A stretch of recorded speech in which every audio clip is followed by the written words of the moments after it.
Prazer estar com todos mais uma vez. Maio foi um mês, realmente, mais um mês histórico, definido por encontros históricos, decisões que vão reverberar muito nos próximos meses, no próximo semestre. Então, temos a nossa agenda aqui, foram muitas coisas. Então, Trump e Xi se reuniram em Pequim, ou Beijing, chamem como preferir. Poucos dias depois, o Putin chegou à mesma cidade para o seu próprio encontro com o presidente da China.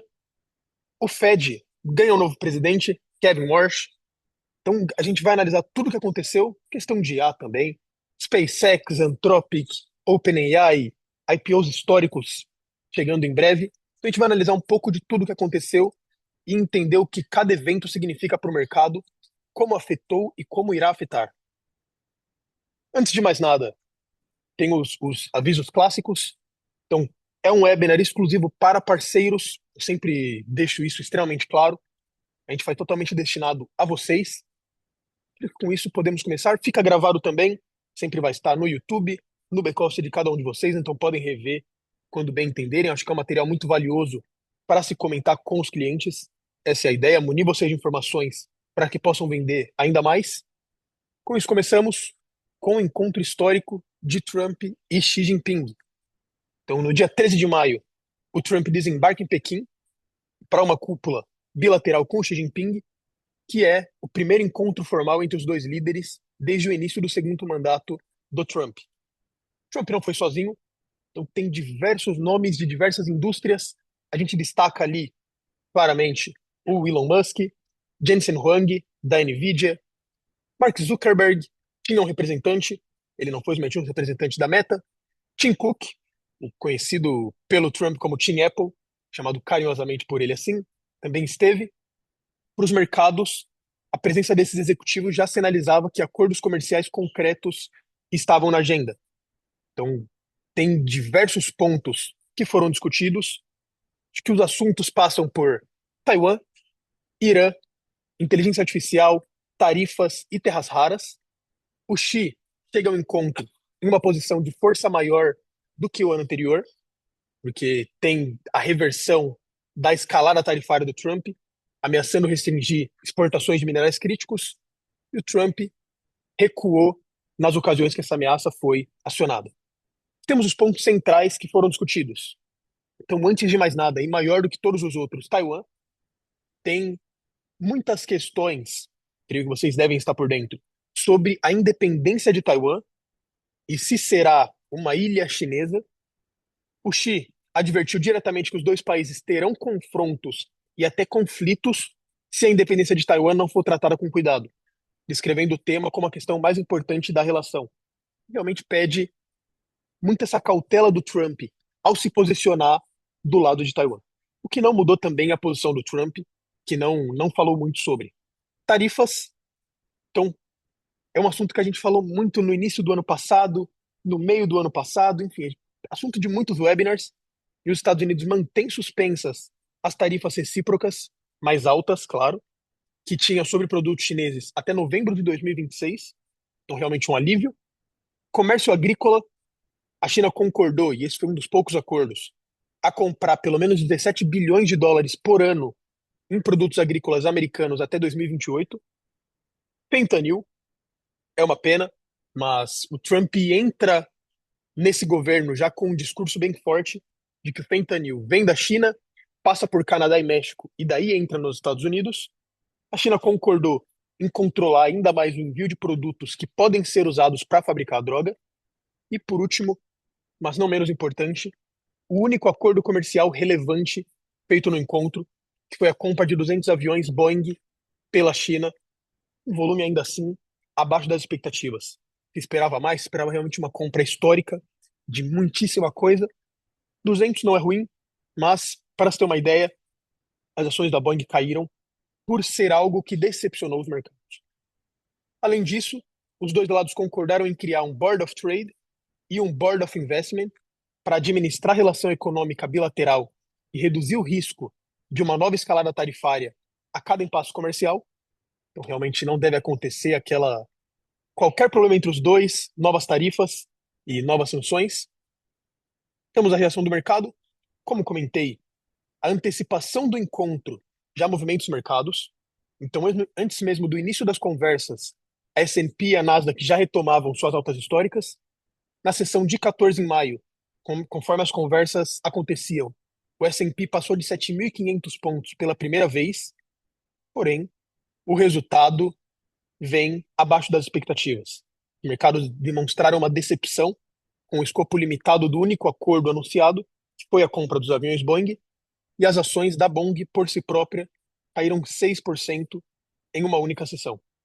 Então, realmente, veio muito abaixo do mercado, do esperado do mercado.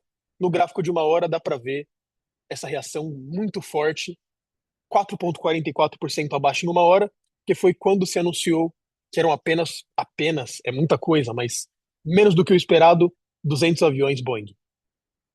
Temos aqui a leitura dos analistas. Então, as avaliações ficaram divididas e a divisão reflete prioridades diferentes dos dois lados. Então, os comunicados oficiais deixam claro que os dois países entraram com objetivos diferentes. O governo Trump, que se demonstra muito por quem ele levou com ele, tem uma prioridade de comércio e investimento, enquanto a China foca em criar um novo modelo de relação entre os dois países. A leitura positiva, temos ali o início de um período de estabilidade e relações mais controladas entre as duas potências, as maiores do mundo. Então, claro, os atritos devem continuar, devem ter suas discussões, seus desencontros, são modelos e governos e regimes muito diferentes, mas com um limite que evita que a relação saia do controle, como aconteceu em 2025 com tarifas altíssimas. E a leitura crítica, o ponto mais sensível, realmente foi a venda de armas para Taiwan. O Congresso aprovou um pacote de 14 bilhões de dólares, mas o Trump ainda não assinou e começa a tratar como uma moeda de troca com a China. Então a venda segue suspensa e sem definição. No balanço geral, a avaliação americana foi de boa imagem e recepção impecável, mas com poucos resultados concretos. Realmente digo, Trump e todos os empresários foram muito bem recebidos. China, são bem-vindos, ficou claro, mas não gerou resultados. O tamanho real dos acordos, entretanto, vai ficar claro nos próximos meses. Ainda podem acontecer coisas. E aqui surge uma oportunidade. O acesso da China ao mercado americano de tecnologia mantém aquecida a demanda pela cadeia de semicondutores, e quem mais se beneficia disso são as próprias empresas americanas. Então, a Nvidia é sempre o nome mais exposto a esse fluxo. Cada sinal de estabilidade entre os dois países sustenta um aumento na venda de chips e do ciclo de tecnologia, que é o que vem puxando tanto o S&P como o Nasdaq. Que, indo de China para a Europa, tivemos a reunião do G7 em Paris. Enquanto a atenção do mundo estava totalmente voltada para Pequim, o G7 se reuniu em Paris para tratar do que mais pesa sobre os mercados esse ano, o choque da energia que foi causado pela guerra no Oriente Médio. Então, os ministros do comércio dos 7 países se juntaram nos dias 5 e 6 de maio, num momento de pressão crescente sobre as cadeias de produção, aumento de volatilidade dos mercados, que estava uma loucura, e riscos elevados à segurança do fornecimento de energia.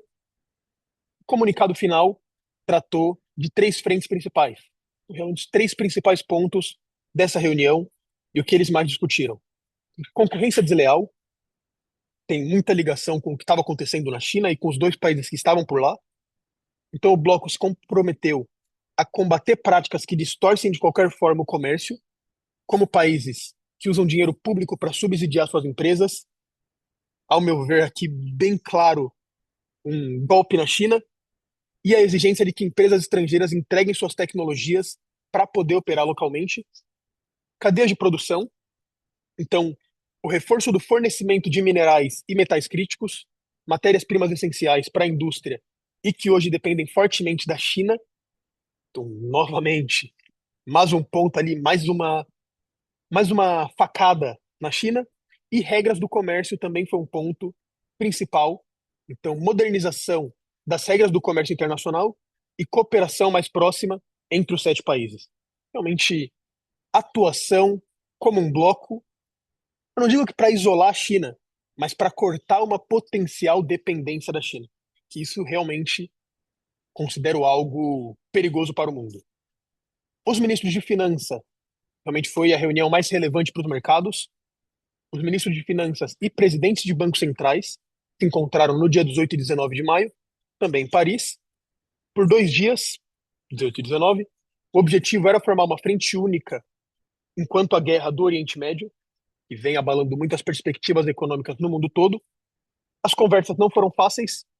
O ministro da Economia francês, o senhor Roland Lescure, esse vai ser difícil de falar, Roland Lescure, creio eu, e forçando ao máximo o meu sotaque, reconheceu que foram discussões francas, às vezes difíceis e diretas, mas o comunicado final reafirmou o compromisso do grupo com a colaboração, a cooperação multilateral para enfrentar os riscos à economia global. O encontro reuniu, além dos 7 países, representantes de outras nações, outros ministros e presidentes de bancos centrais, inclui Brasil, Índia, Quênia e Coreia do Sul, os dirigentes do FMI, do Banco Mundial, da OCDE e da Agência Internacional de Energia, que hoje é extremamente importante e tem algum foco no mercado. Emirados Árabes, Síria, Catar e Ucrânia foram convidados em um gesto de solidariedade, de certa forma, por serem países extremamente expostos às crises que estão acontecendo. E o ponto que mais interessava o mercado, querendo ou não, era a resposta que o bloco daria ao choque de energia. A principal ferramenta nesse tipo de crise é o uso das reservas estratégicas de petróleo, que todas essas nações têm. Então, são estoques que os países mantêm guardados para liberar no mercado em momentos de crise no fornecimento, justamente para conter essa alta dos preços, que é exatamente o que a gente está vendo nesse momento. E ao longo do conflito, os países já haviam disponibilizado 400 milhões de barris vindo dessas reservas ao mercado. A maior liberação já coordenada pela Agência Internacional de Energia, a IEA. Em maio, com os preços já mais controlados, o foco do comunicado foi manter a frente unida e sinalizar uma disposição de agir de novo caso o conflito volte a pressionar a energia. Então, se o valor subir de novo, a gente coloca a nossa mão de novo. Não houve anúncio oficial de uma nova liberação de reserva. O recado foi só de prontidão, sem nenhuma ação por enquanto. Aí surgem as oportunidades. Então, vale guardar como referência o que aconteceu da última vez. Quando o Brent passou de $119 por barril em março, a sinalização do G7 de que já estavam prontos para liberar reservas funcionou como um freio. Então, os preços voltam a partir disso para a faixa de 92 até 103. O mercado tende a reagir rapidamente a qualquer novo anúncio de intervenção. Então, vale ficar atento e vale sempre ficar atento, é sempre aqui na Bloomberg do nosso escritório. Brent Oil e Crude Oil, que nesse momento são os ativos mais quentes do mundo. E temos também a pressão dos Estados Unidos. Então, o secretário do Tesouro dos Estados Unidos, senhor Scott Bessent, que a gente também falou bastante em muitos webinars, pediu para que o grupo apertasse as sanções para reduzir receitas que financiam o esforço de guerra do Irã, enquanto a alta do petróleo seguia pressionando as economias emergentes. Ao final, o G7 pediu o retorno rápido à passagem livre e segura de navios pelo Estreito de Hormuz. Os Estados Unidos chegaram a Paris com o objetivo muito claro de enfraquecer financeiramente o Irã, que é onde está o foco deles.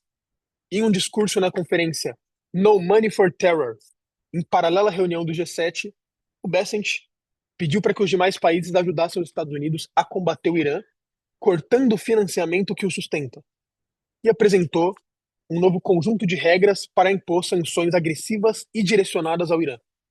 Então, realmente, ele disse que nenhum adversário sentiu a força do poder econômico americano de forma mais ruinosa do que o Irã, e afirmou também que esperava a presença dos parceiros na conferência refletisse a disposição de se juntar aos Estados Unidos. Iriam ali, amigos para se juntar aos Estados Unidos e brigar com o Irã junto com eles. No final, o comunicado do G7 classificou como imprescindível garantir o retorno à passagem livre e segura pelo Estreito de Hormuz e aliviar essa pressão sobre toda a cadeia energética. Fornecimento de energia, alimentos também são afetados claramente, fertilizantes, enfim, realmente uma crise mundial causada pela guerra Irã-Estados Unidos. Também indo de China para a Europa e voltando para Pequim, temos Putin. Putin visitou Pequim, temos aí a imagem dos dois. 5 dias depois do Trump deixar Pequim, foi a vez do Putin desembarcar na capital chinesa. A recepção de boas-vindas teve o mesmo cerimonial, embora a visita de Putin tenha sido mais curta. Ele ficou 2 dias, perdão, enquanto o Trump esteve por 3 dias. Então a recepção tem a mesma cerimônia, a mesma festa. O paralelo não passou despercebido nem ao próprio Trump. Ele comentou semelhanças com repórteres. Temos ali embaixo o, o comentário dele. Eu não sei se a cerimônia foi tão brilhante como a minha. Eu assisti, eu acho que a minha foi melhor. O objetivo oficial era celebrar 3 décadas de acordo de parceria estratégica entre Rússia e China, porém, o objetivo real do Putin era outro: fechar o gasoduto Power of Siberia 2.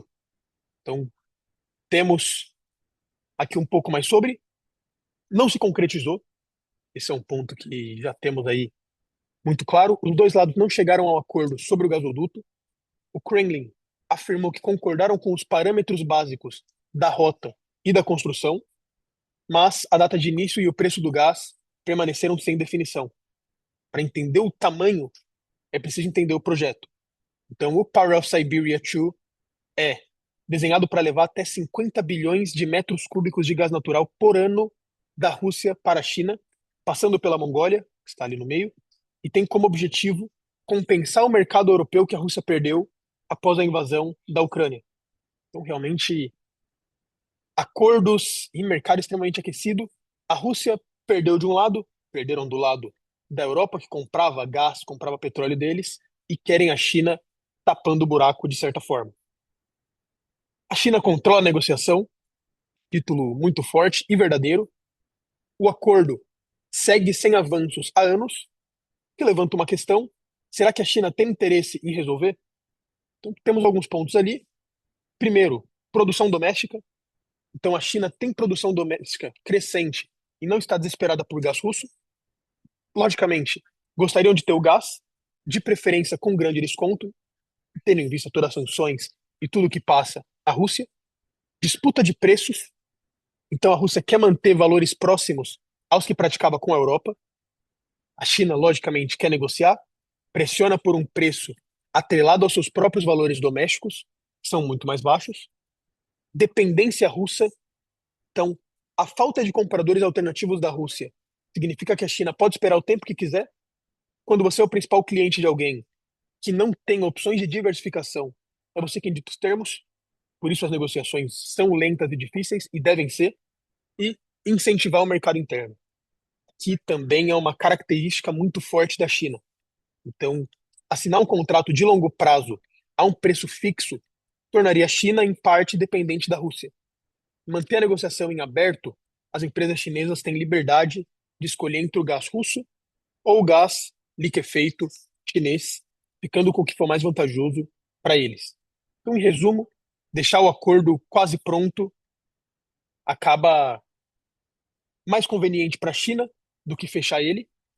Ela mantém o benefício diplomático da parceria com a Rússia, não vão perder o parceiro, não vão entrar em uma confusão com a Rússia, que também não é uma boa ideia, sem perder a liberdade de negociar preços com outros fornecedores e de fortalecer o mercado interno. Temos os efeitos no mercado de energia. Então, o desfecho dessa negociação aponta para dois caminhos. Cada um tem um efeito diferente sobre os preços globais. Cenário 1, se o Power of Siberia 2 chegar à capacidade total, o fluxo de gás russo para a China passa a representar uma parte relevante do comércio global de gás. Com maior oferta, o mercado fica mais folgado e o preço tende a cair. E temos o cenário 2, enquanto o gasoduto não avança, o gás russo segue sem um destino de grande escala na Ásia e também não está no mercado europeu. Isso mantém parte da oferta global de gás efetivamente parada, o que sustenta os preços durante o conflito do Oriente Médio. Não temos aqui, mas a oportunidade está extremamente clara. Falamos sobre petróleo, não para de se movimentar, volatilidade absurda. E no gás natural, que é menos comentado, também temos muitíssimas oportunidades. Seguindo, temos Kevin Warsh, que é a nova estrela, assumindo o Fed. E para falar sobre ele, temos o nosso grandíssimo Alexandre Melo. Vai lá, Lê. Muito obrigado, Marcelo. Acho que a gente vai numa cronologia boa aqui, porque mesmo com o protagonismo chinês, né, que a gente tem visto aí no mês passado, se tornando, né, e conversando com o mundo inteiro, sendo polo para muita visita, acho que maio foi o mês deles, né? Mas isso não tira do foco também a importância do mercado americano. Afinal, o dólar segue sendo moeda base aí, principal escolha de moeda para as principais reservas globais. Então a gente não teria como deixar passar batido o Kevin Warsh assumindo o Fed. A maior mudança institucional do mês aconteceu nos Estados Unidos, depois de mais de um ano de pressão pública. Para quem acompanha essa novela aí, tenho certeza que temos fãs do Trump aqui. Eu, particularmente, gosto muito, admiro bastante o modelo como que ele negocia. Óbvio, polêmico em algumas partes, polêmico em alguns posicionamentos, inclusive sendo alvo agora no mês de junho. Como sempre, acho que tem aquele ditado, né? Prego que se destaca leva uma martelada. Mas o Senado, ele que vinha atacando muito o Powell, né? O Senado confirmou Kevin Warsh como o 17º presidente do Fed em 13 de maio, votação apertadíssima, 54-45, a, né, a mais dividida da história do Banco Central. Posse dele realmente foi no dia 22 de maio, entrou no lugar do Powell no comando do Banco Central mais influente do mundo, né? Então ele tem seu peso. E é surpreendente, a gente vai entrar um pouco logo em seguida sobre quem é o Warsh, né? Mas a cerimônia em si já era um sinal. Foi o primeiro presidente do Fed a tomar posse na Casa Branca desde o Alan Greenspan, em 1987. E agora vamos entrar um pouco mais em quem é o Warsh. O cara é fera, viu? Porque ele já foi o mais jovem membro do Conselho de Governadores do Fed, nomeado aos 35 anos. Eu sei que tem pessoas aqui que estão acima dos 35 anos, cara. É muito novo para assumir uma cadeira como essa. Não estou chamando vocês de velhos, hein, pessoal? Eu vi que o Marcelo deu risada aí em Não, a gente tá 2006. batendo na porta, Lê. A gente tá batendo na porta. A gente tem que Calma, começar a Marcelo. correr agora, porque a gente tem que chegar lá. Porra, nem me fale. Então, imagine, cara, com 35 anos assumir uma responsabilidade dessa, o cara é fora da curva, né? De verdade. O cara é muito bom. Então, não dá pra negar. Basicamente, quando ele foi nomeado em 2006, para quem acompanhou um pouco do mercado logo em seguida, ele atravessou a crise financeira de 2008 ao lado do Ben Bernanke.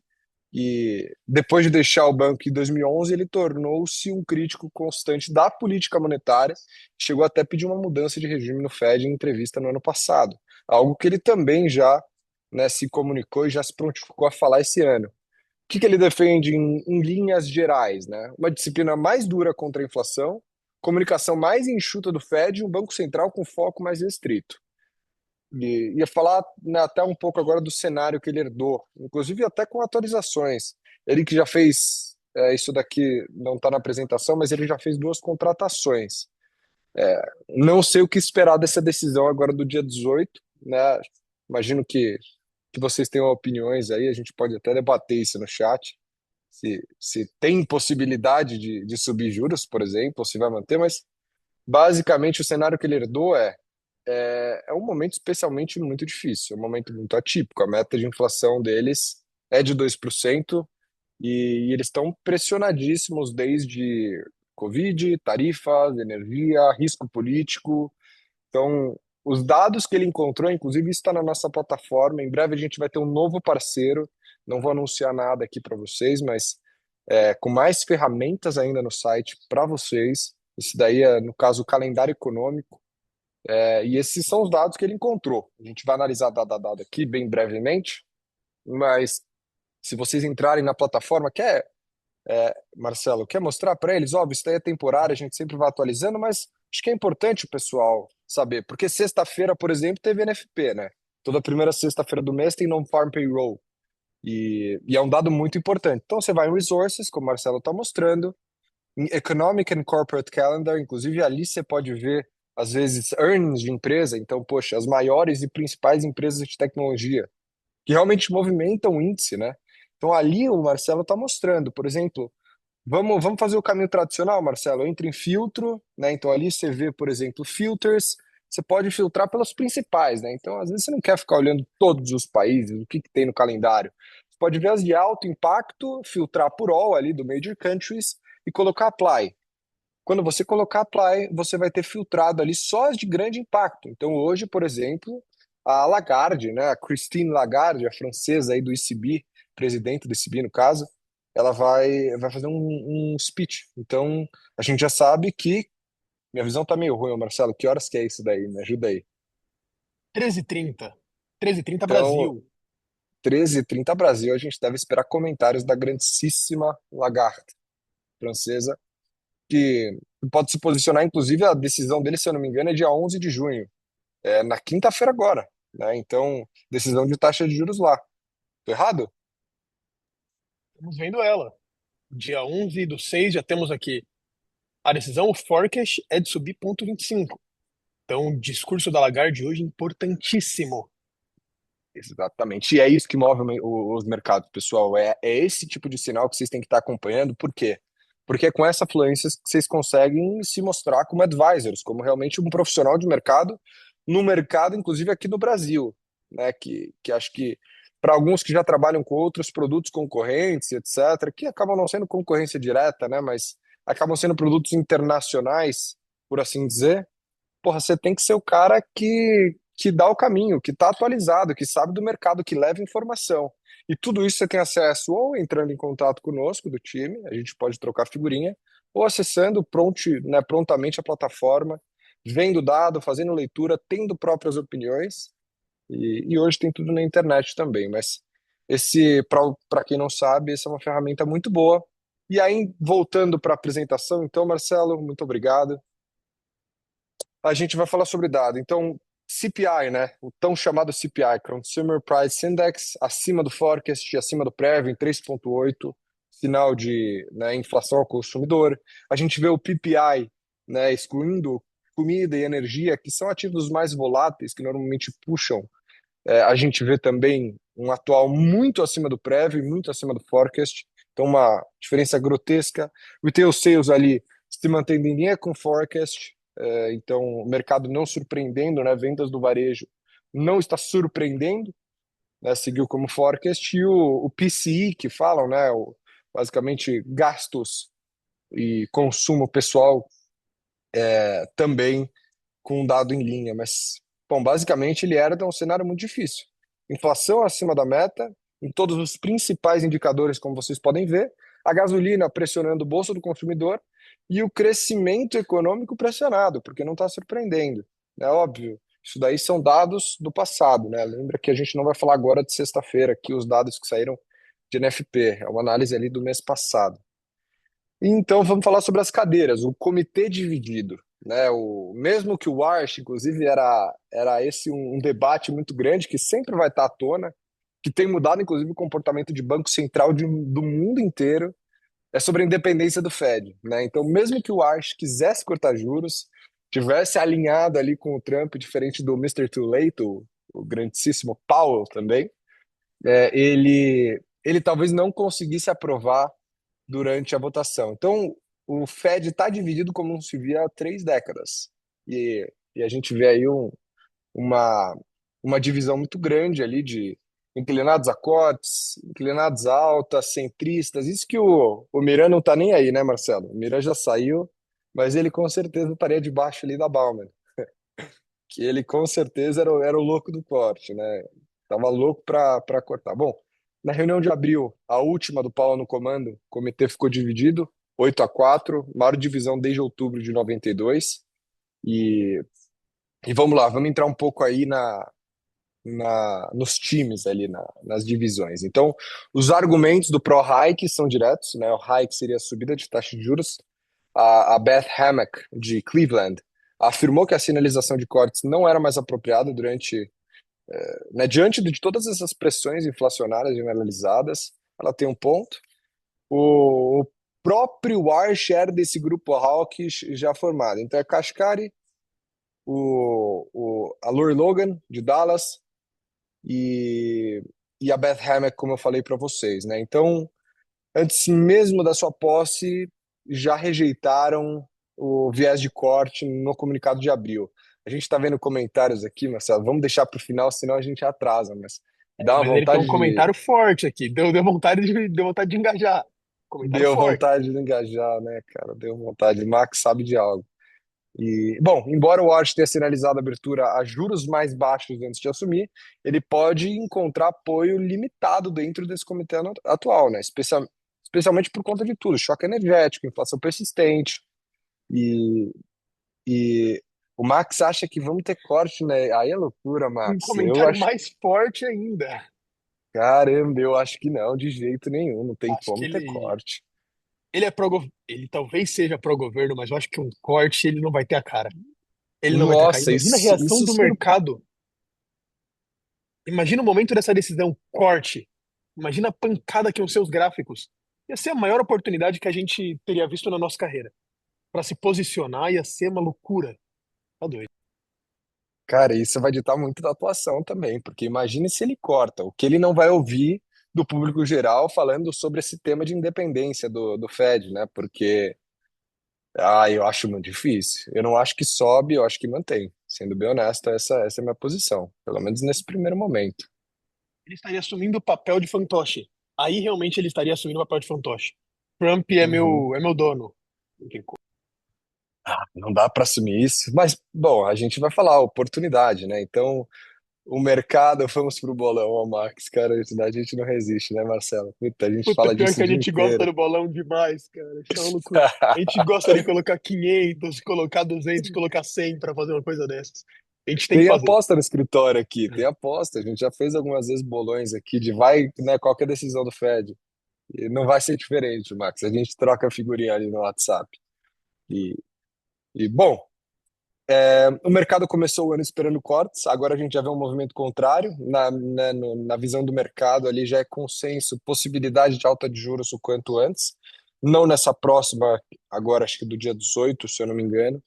Mas a direção do juros americano é o principal fator da força ou fraqueza do dólar.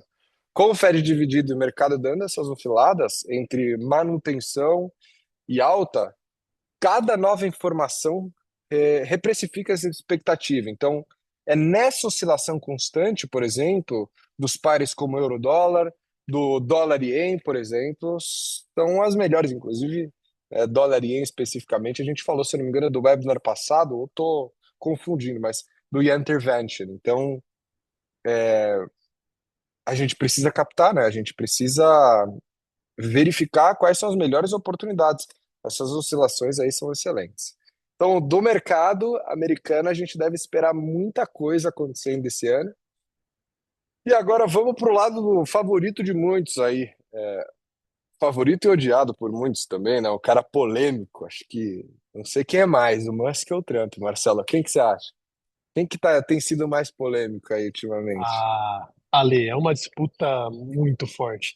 O Musk é dinheiro e o Trump é poder. Eu acho que o Musk queria ter o poder que o Trump tem para ele poder polemizar. Se ele fosse presidente dos Estados Unidos, ele seria mais polêmico do que o Trump é, ao meu ver. Eu Mas hoje o também Trump é mais acho. polêmico. O cara começa uma guerra quando ele bem entender. Ele invade a Venezuela e tira uma dura força. Tudo isso foi em 2026. Tudo isso foi em 2026. Cuba, ele manda prender o irmão do Fidel Castro, com 93 anos. Isso nem tá no web, né? Foi tanta coisa, que você vê, tem coisa que passa.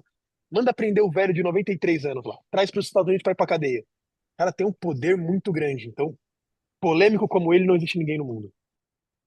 É difícil, cara. É uma guerra boa aí. É uma guerra boa, com certeza, mas os dois também não fogem. Por exemplo, o... a gente falou do Trump hoje, né? O Trump ele prefere errar para mais. Aí, por exemplo, eu trouxe comentário do Musk, né? De ontem, ou hoje cedo ou ontem que eu trouxe, por exemplo. Ele já falando da política dos votos também, né? Muito ao lado do Trump. O Trump fala que a eleição é sempre muito fraudulenta, basicamente como é que fala? As emissoras, é emissoras que fala, não é? É emissoras? Bom, as emissoras, Emissoras, CNN, canais de TV. é, canais de TV, etc., são todas corruptas. O Elon Musk fazendo um comentário que o voto ali, principalmente dos estados democratas, comentei com vocês hoje cedo, é, a falta de identidade para fazer o voto, né? Você não precisar de uma identidade em alguns estados. É claramente um subsídio para que tenha fraude eleitoral, né? É escancarado, ele fala. Então, ambos têm opiniões fortes. Mas vamos lá, sem mais delongas, o veredito de uma briga de também dois né, pivotantes aí do mercado de inteligência artificial, o Musk e o Altman. Então, no dia 18 de maio, um júri em Oakland, na Califórnia, encerrou uma das disputas mais acompanhadas. Inclusive, eu achei que duraria mais tempo. A gente vai chegar. E, exatamente, chegamos. O júri de 9 pessoas levou menos de 2 horas para decidir que o Elon Musk esperou tempo demais para processar, ou seja, caducou, né? Como chamamos aqui no Brasil, sócio Sam Altman, pela direção que ele deu ao OpenAI desde o rompimento dos dois quase uma década atrás.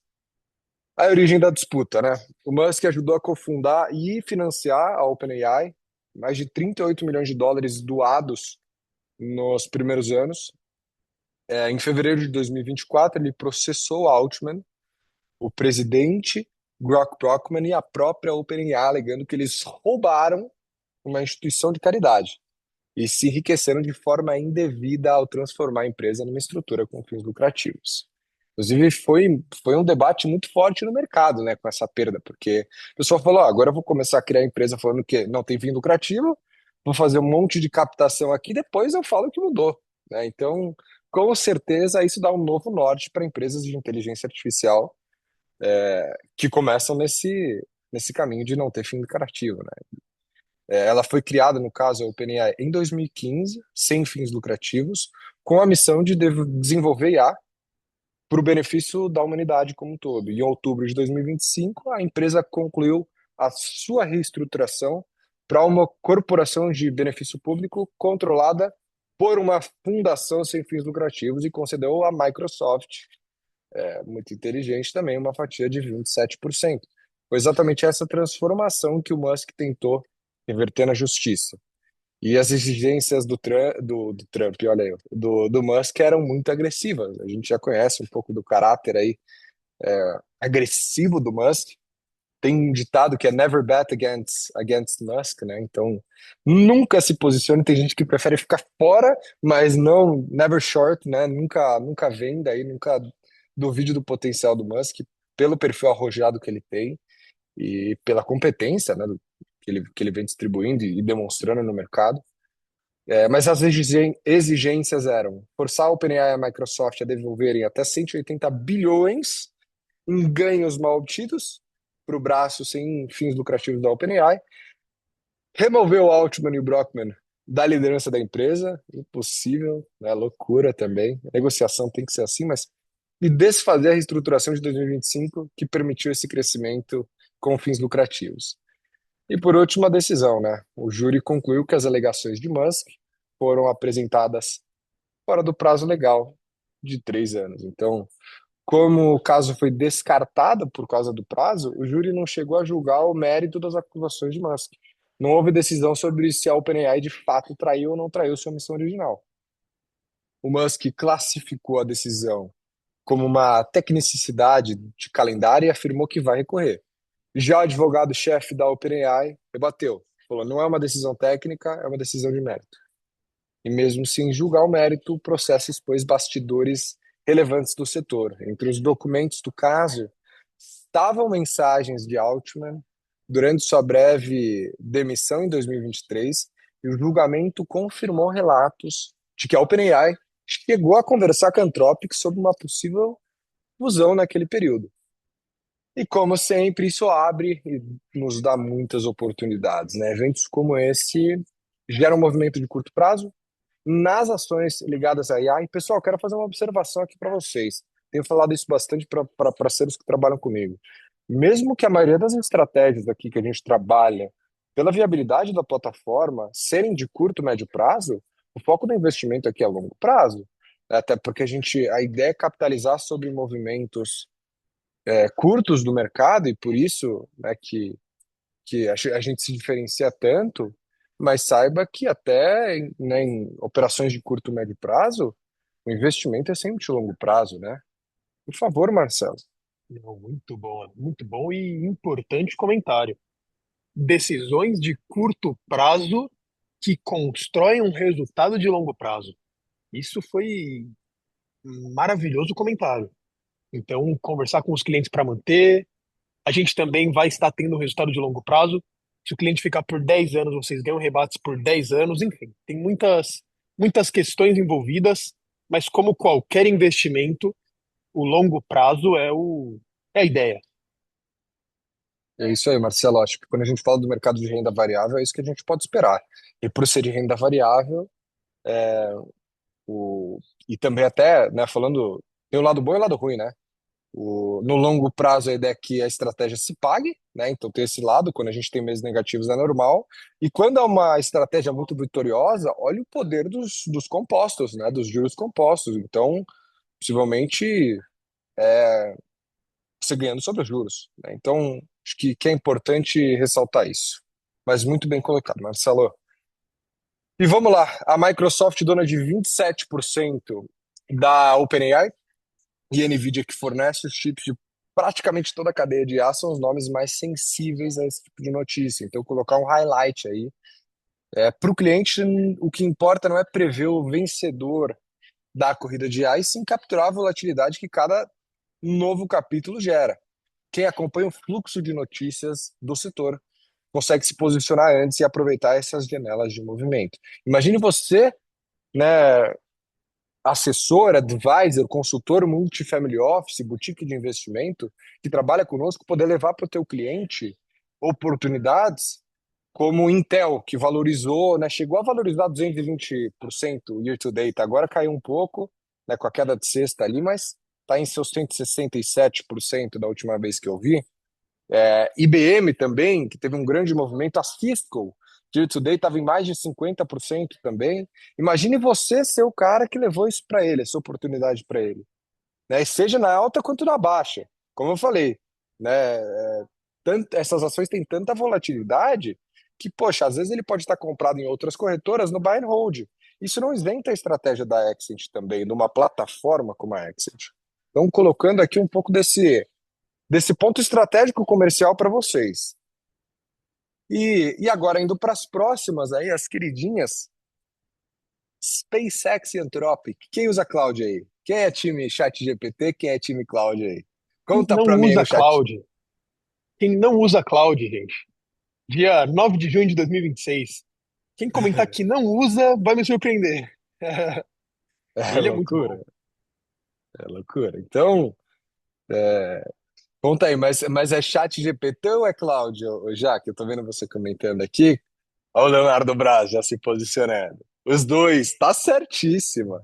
É Muito isso bem. aí, excelente. Então vamos lá. Um dos acordos mais reveladores do mês mostra a dimensão da corrida por capacidade de computação na inteligência artificial. Acho que esse é um dos principais debates. E une dois rivais declarados. No dia 6 de maio, a Anthropic anunciou um acordo com a SpaceX, de Elon Musk, para usar toda a capacidade de computação do data center Colossus 1, em Memphis, no Tennessee, né, nos Estados Unidos. Os valores só vieram à tona 2 semanas depois, em 20 de maio, quando a SpaceX abriu seus números para o IPO. A Anthropic vai pagar 1,25 bilhão de dólares por mês à SpaceX até maio de 2029. Olha isso, é receita recorrente, viu? Até a SpaceX está olhando para a receita recorrente e vocês não, estou brincando. Num contrato que chega a quase 45 bilhões no total. Em troca, a Anthropic ganha acesso a mais de 220 mil GPUs da NVIDIA. Dias depois, a Anthropic ampliou o acordo para o data center Colossus 2 com a chegada de chips NVIDIA GB200 ao longo de julho. Então, por que que isso chama atenção, né? Então, dois rivais se unem. Esse acordo chama atenção porque Musk e Anthropic são adversários públicos. Musk, que incorporou a SpaceX, inclusive para ficar de olho também, a concorrente principal deles, para quem não conhece muito desse mercado, é Blue Origin. É um, né, inclusive, encabeçado aí pelo Jeff Bezos. Então, vale a pena. Essas são as duas principais aí desse mercado, para quem não conhece. Se familiarizar com esse nome é importante. Então, incorporou a SpaceX, voltando, né? O Musk incorporou a SpaceX com um startup de inteligência artificial, que é a xAI, e criticou a Anthropic repetidas vezes, né? Por que será, né? E não tem briga. Honestamente, ali não é concorrente a par. Eu sou tendencioso quando eu falo sobre isso. Gosto bastante do cloud. Então, a explicação é puramente comercial. Do lado da SpaceX, sobrou capacidade ociosa. O uso do Grok, assistente da xAI, caiu de forma significativa nos últimos meses, liberando servidores que a SpaceX agora aluga para uma de suas concorrentes mais próximas, certo? Então, foi um movimento inteligente. Do lado da Anthropic, faltava capacidade. A empresa disse que o acordo vai melhorar diretamente a capacidade para os assinantes pagos do Cloud Pro e do Cloud Max. E a demanda por computação na inteligência artificial é tão intensa que supera a rivalidade pessoal, né? A rivalidade como um todo. Acho que foi uma demanda, juntou, né, quem está com fome com quem está com vontade de comer, certo? Então, unir os interesses, acho que é sempre positivo. E esse é o plano de fundo do IPO da SpaceX, uma das maiores, né? Acho que a maior abertura de capital já preparada. A segunda maior foi em 2018 da Saudi Aramco, ou 2019 da Saudi Aramco, que é mais de 10 vezes menor, acho que foi 250 milhões de dólares, cara. É outro mundo. Então, a Anthropic, por sua vez, caminha também para o seu próprio IPO. OpenAI também deu filing, né, fez a documentação confidencial do IPO ontem também, então já trago aí spoiler do próximo webinar, com avaliações que chegam a cifras na casa do trilhão. Então, SpaceX e Anthropic caminham para IPOs gigantes, nunca vistos no mercado, mas seguem fechados em investidor comum. Enquanto isso, cada movimento delas influencia nas ações que já estão na bolsa. Nvidia, Intel, IBM, as que eu comentei mais cedo, nos chips e na infraestrutura, Amazon e Oracle na nuvem, que sustenta esses modelos, Alibaba também uma favorita asiática aí, da corrida, e HP na cadeia de hardware. Então, um único acordo reverbera por toda essa cadeia. E você está lá, né, possivelmente tem uma mesa de operações focada, né, para o cliente que quer capitalizar a curto prazo. A oportunidade está em capturar a volatilidade que cada notícia espalha por esse conjunto de ativos. Na sexta-feira, né, mais uma vez, a gente vai falar com certeza disso no próximo webinar, mas na sexta-feira o mercado perdeu 2 trilhões de dólares. O índice americano Nasdaq caiu 5%. Vai mostrar, ô Marcelo? Puta, isso daí é Quem loucura. sabe faz ao vivo. Tem que ser mostrado, Ale. E agora tá Tem que caindo ser novamente. mostrado. Eu não vi chegando. Essa queda de agora eu não vi chegando. Acho que Tava foram um por dados, cento será? positivo hoje. Olha isso, rapaz, agora. É, tinha dado de emprego, não tinha, para sair hoje? Ale, saber que eu não me lembro. Mas enfim, sexta-feira. Eu acho que tinha dado de emprego para sair hoje. Pode ser isso. Pode ser isso. E também não Muita é, coisa. né? Ó, ele estava 1% positivo e para 1% negativo o Nasdaq. Eu lembro que a gente viu agora 10,5. Que loucura. Bom, olha as oportunidades, elas estão aí.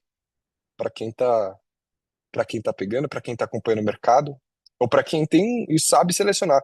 Às vezes não é você que vai operar, por exemplo, né? Para você assessor, não para você trader. Às vezes não é você que vai operar, mas você saber de mercado é aí que você pode fazer uma diligência correta e escolher qual vai ser o melhor trader que vai operar o capital do seu cliente. Afinal, você precisa dessa segurança, né? Então, importante isso. Bom, e isso aí, do meu lado, Marcelo, é isso. Cara, estou muito ansioso para o nosso próximo webinar, não vou mentir, e dá gosto de falar sobre isso. Então, dúvidas, comentários, coloquem no chat, né? Vamos tocar. Pode começar, Marcelo? Vamos lá, e muito bom, Ale. Muito bom. Realmente essas coisas aqui não são para serem perdidas, não são para serem deixadas de lado, não são para se passar. A oportunidade de ganhar dinheiro que os clientes tiveram e vocês também tiveram por serem a estrutura, por serem quem traz esses clientes, aqui foi muito grande. Imagina capturar não um movimento, não esse movimento do dia. Mas olha, agora está acontecendo. Vamos dizer que você faz operações de uma hora. Ela iria daqui, que é meia-noite do dia 5 de junho, até o fechamento do mercado aqui. Faz uma por vela. Tô falando aí já uma operação que faz bastante operação, mas que maravilha. Ou uma venda de 4 horas, depois mais uma. É muita oportunidade de ganhar muito dinheiro. Vocês, por cada operação, operadores, performance fee, E clientes, 4,91% capturado de forma alavancada em diferentes time frames. É muita coisa, gente. É muita coisa. Eu vou longe falando sobre isso, né? Vou para falar sobre Ah, é oportunidade, bom eu vou demais. muito longe. Tá Marcelo, doido. acho que o insight mais importante é aquele negócio, a oportunidade tem. Qual que é a parte mais importante? É a gestão de risco. Com gestão de risco e Exato. sabendo posicionar produto, sabendo vender esse tipo de produto, sabendo usar a plataforma ao teu favor, só não usa Tudo. quem não conhece, Marcelo. De verdade. Se eu tivesse uma reunião agora com um cliente, Ale, eu mostraria. Se eu tivesse hoje, se hoje eu fosse encontrar um cliente, mostrando o que aconteceu agora. Agorinha, acabou de cair 2,5%. Tava para cima mais de 1%. Agora a Nasdaq está caindo 2,53%. Isso são velas de 15 Uhum, minutos. São 15, 30, 45, 60, 75 minutos. A gente uhum. entrou no webinar, ele estava aqui. Olha essa queda. Uma posição Ô, ô, vendida dos clientes. Tá doido. ô, Marcelo, e fala mais, já que você me empolga falando assim, então mostra o Não, vamos BRL lá. USD, mostra o Ah, dólar vamos real lá. aí, mostra o dólar real. Vamos lá. Olha só, Aí não tem como. Alexandre. Não tem como, não tem como. Então mostra isso, né? Mostra isso. Olha, se a Eu gente gosto do for price falar de range. curtíssimo. Aí, ó, é loucura, cara, é loucura. Parar pra pensar, o cara que entrou ali, ó, no dia 2 de junho, entrou no começo do mês, você trouxe ele. Olha o que você já mostra pra ele, olha o que já valorizou, você que entrou. E a ideia a gente já sabe a longo prazo, né? Como é que é a desvalorização do real dos últimos 17 anos é em de 100, tá em 189% a desvalorização do real frente ao dólar americano. 189% nos últimos 17 anos. Se a gente for colocar inflação nesse peso, pessoal, internacionalização hoje, aquele negócio, é importantíssimo. Saber falar sobre e diferenciar, se diferenciar hoje no mercado. Eu me empolgo, Marcelo. Vamos para os Não, eu também me comentários. empolgo. Não, vou fazer mais um, Ale. Fazer mais um. Agora a gente vai ficar aqui até meio-dia. Vamos lá, Não, vamos lá. pô, ano de eleição, gente. Ano de eleição. Pergunta para os clientes quem eles acham que vai ganhar. E o que eles acham do candidato que eles pensam que vai ganhar. A gente tem que ser realista também. Isso aqui, ao meu ver, opinião do Marcelo, o caminho é muito bem. Ah, tem mais aqui, 5,71. O caminho é para cá. Então, de onde ele está hoje até 6, 6 a gente sabe que é realista. São 15%. O cliente pode capturar isso enquanto ele lucra em operações feitas dentro da plataforma. Então é oportunidade sem fim. Vamos ler os comentários, Ale? Eu vou à loucura. Vou até voltar Vamos, aqui Marcelo, vamos. E pro ó, slide e do. ó, vou falar, isso daí não é nem viés político, Marcelo. Só fazendo um último adendo. Não é nem viés político, é sobre como o mercado costuma reagir. É análise de mercado crua. É, não dá para fugir disso. Muito bem colocado. A gente tem que, com certeza, atrelar as oportunidades do mercado à realidade do Brasil. E a realidade do Brasil é que o mercado já precifica, né? Então, o mercado já precifica. Então vamos lá. Eu vou começar aqui, Marcelo, já que eu estou falando.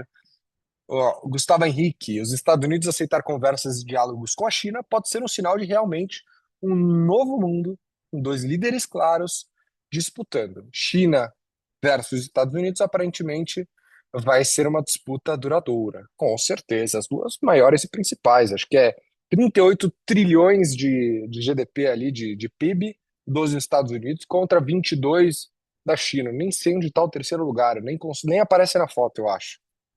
Não tenho noção também, para falar a verdade. Agora não veio um número na minha cabeça, mas eu imagino que esteja na casa dos 9 trilhões ali, se minha memória não falha. O Maxwell. Trump não dá ponto sem nó, Gustavão. Aí, ó. Um debate inteligente aqui, que legal ver no chat isso. Muito bom, gosto quando participam. Gustavo falando, isso é fato, estrategista nato. Reunião deve ter sido muito bem calculada por ele. Aí o Max, com aqueles comentários que a gente comentou em tempo real. Vou tomar a liberdade de pular aqui porque já foi discutido.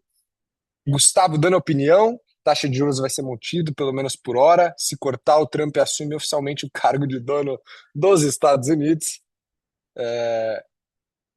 O Max dando comentários aqui do bot de notícias deles. Então, declaração de Trump sobre taxa de juros. O presidente Trump afirmou que deixará a decisão sobre o corte da taxa de juros para Kevin Warsh durante a reunião de outubro, expressando seu desejo por taxas de juros mais baixas, apesar de considerar que o país está indo bem. Então, mercado, aí um site aqui, eu acho, né? O mercado acompanha a queda nas taxas de juros americanas e possível impacto nos índices de ações. Akan Capital, inteligência de mercado em tempo real. Muito bem, legal, Max. Será que foi feito pelo Interessante. Cloud? Ou é, Olha lá. se não foi, deveria usar o cloud, Marcelo. Bom, toca aí, ó, Jaqueline, falando que usa demais, você que tocou no assunto. É.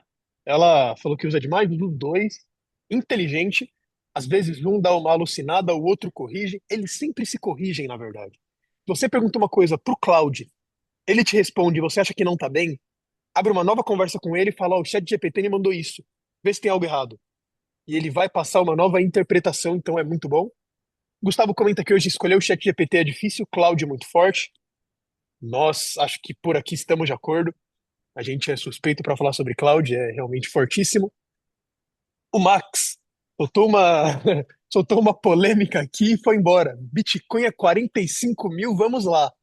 Loucura, loucura. Acho que ele A tem gente espaço para falou cair, sobre isso hoje, hein, Marcelo? Basicamente, eu trouxe uma análise que eu li bem brevemente, então não vou entrar muito a fundo. Desculpa até te cortar, Marcelo. sem problemas.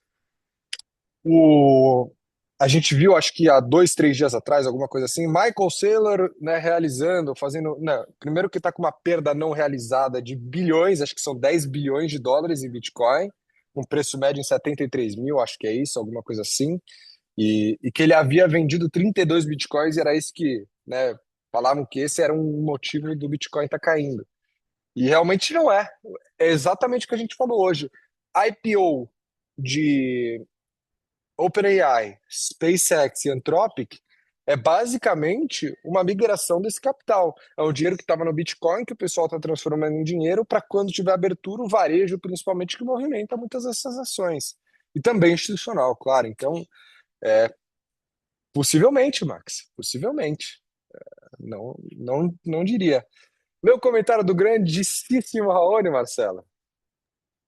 Ele vem sempre com um dado. Terceiro, a Alemanha com 5,5 trilhões de dólares. O Gustavo vinha na mesma linha, acho que comentaram ali mais ou menos no mesmo momento. A terceira, se não me engano, é a Alemanha com algo como 6 trilhões, muito longe. Realmente, 33, 22, 5,5. Precisam de quatro Alemanhas.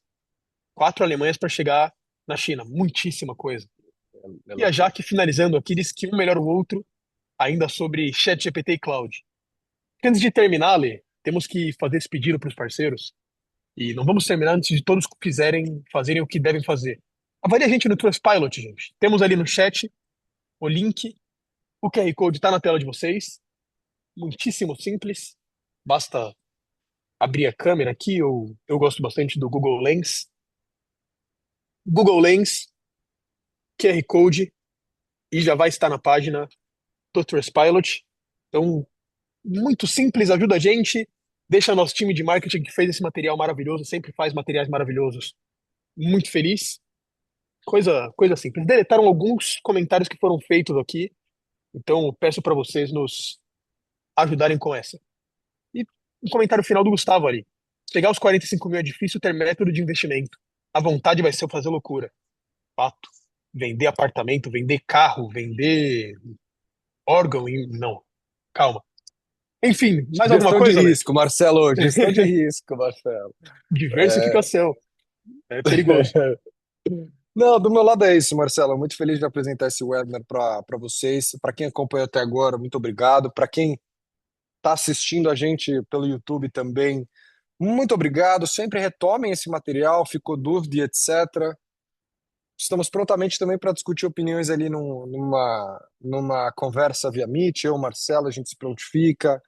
Xavier também, que convidou alguns aqui do time comercial também. Então, Rodrigo também. Então, né, obrigado pela participação e até o próximo. Do meu lado é isso, Marcelo. Muito bem. Muito obrigado a todos pela participação. Sempre um prazer tê-los conosco. E nos vemos no nosso próximo webinar. Nos sigam nas redes sociais. Ponto muito importante. E creio que ficamos com isso. Um grande abraço e até breve.